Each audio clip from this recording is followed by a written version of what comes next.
If you searched how to buy shares of Tryg A/S, this short guide will walk you through the steps.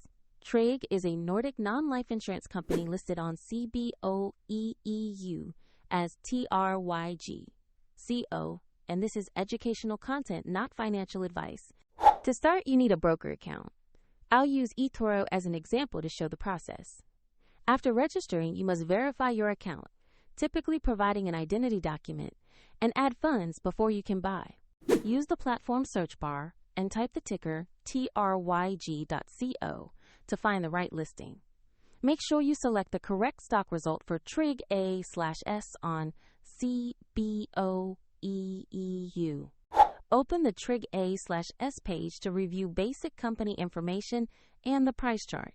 Confirm the name and ticker match tryg.co so you are on the correct asset page. To buy, tap, trade, or buy, enter the amount you want to invest and carefully review the order details before confirming. If the market is closed, the order may be queued or executed at the next available session, and the platform will prompt you to add funds if your balance is insufficient. Your Tryg position will appear in your portfolio once the order fills. For a direct link to the example broker used in this video, check the description below.